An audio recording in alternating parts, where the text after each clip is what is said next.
Welcome to Eye on the Tigers News. I'm Justice Dan. And I'm Abby Garrett. Thanks for checking in with us for the news that we've been following for you. Former New York Senator and Democratic frontrunner Hillary Clinton will stop in Syracuse on Friday ahead of New York's April 19th president primary. Clinton will hold a public organization event at 2 p.m. Friday in the Central New York Regional Market in Syracuse. Clinton is leading Bernie Sanders as the primary season heads to the last several states. Republican presidential frontrunner Donald Trump said Wednesday that women who get an abortion should receive some form of punishment if it is ever outlawed, drawing swift condemnation from activists on both sides of the divisive social issue. Within hours, Trump's campaign sought to take back his comments in two separate statements, ultimately saying the billionaire businessman believes abortion providers, and not their patients, should be the ones punished.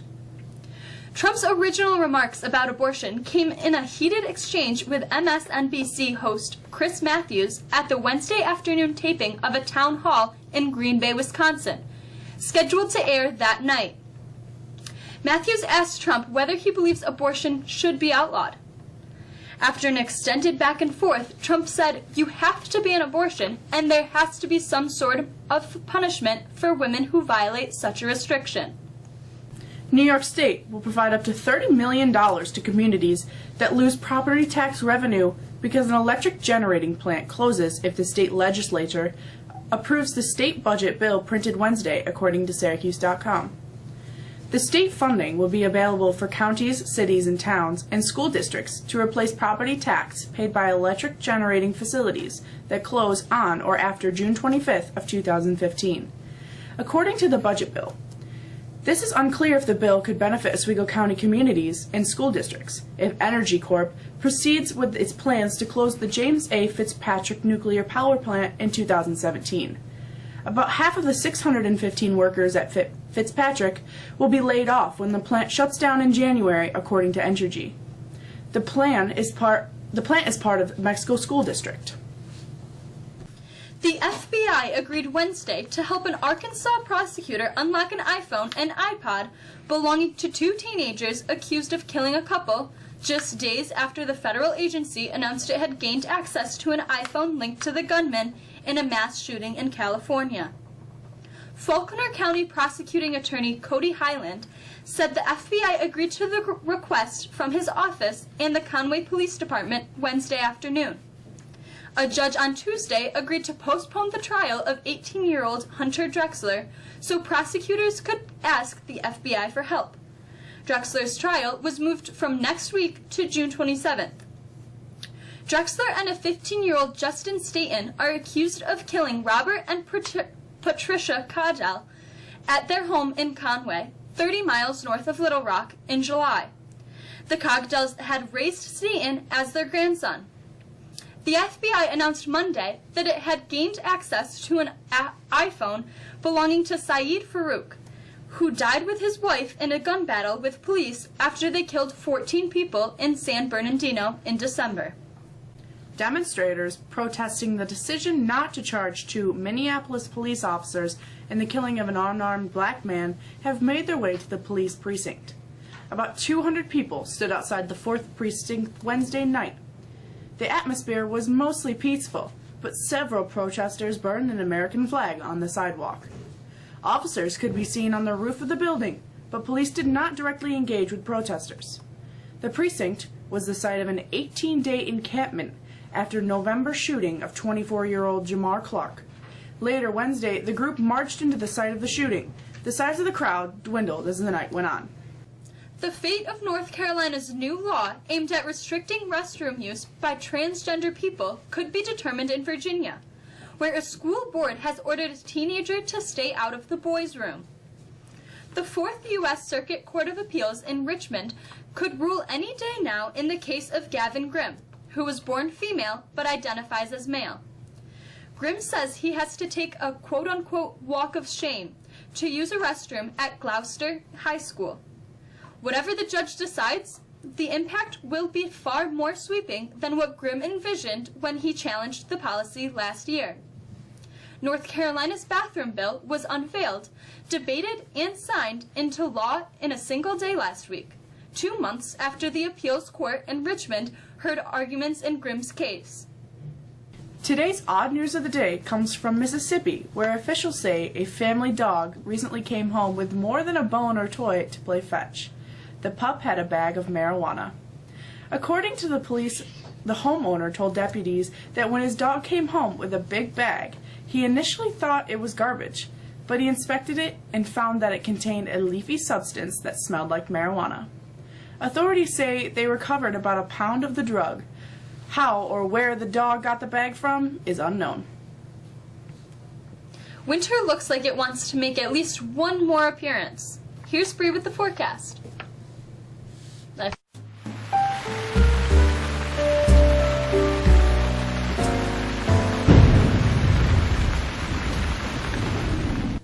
A real surge of cold air, Arctic air, is on its way to our area beginning later Friday into Saturday, and with it some real changes to the recent spring weather we've been having today. For Thursday, however, warm southerly air continues to pump up our temperatures as we near 70 degrees, but clouds and rain will be the dominant feature. Friday we continue with mid-temps around 60, but stubborn rain showers will be persistent, especially during the morning. Friday night we may remain cloudy with some rain showers into Saturday morning. The temperatures are going to gradually go down for Saturday. We won't hit 50, but we could see the cloud skies lift out of the air. It's Saturday night into Sunday when winter returns. We won't be above freezing on Sunday, and we'll see flurries and some snow showers for much of the day. Don't expect too much in the way of accumulations through the air. The cold sticks around for Monday before maybe some improvements weather beginning Tuesday of next week. That's the forecast. Embry. The Syracuse Orange men and women boarded the plane for their respective Final Four destinations. Here's Mr. Charbonneau with the sports.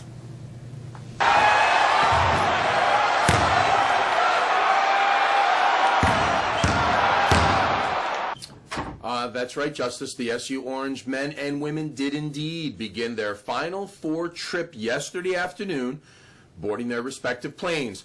Of course, the men heading to Houston for the semifinal game against ACC rival North Carolina, and the women headed to Indianapolis for its game against Washington.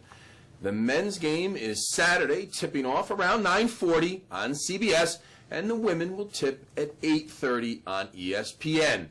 Of course, the Orange women are making their very first trip to the Final Four, while the men are making their fifth. Mexico track and field opened its season yesterday against Janesville DeWitt. The boys dropped a hard-fought meet, 85-56, while the girls lost 105-34. On the boys' side, Hunter Hellinger dominated the high jump and triple jump, while Jace Eastman, Dante Turo helped sweep the long jump.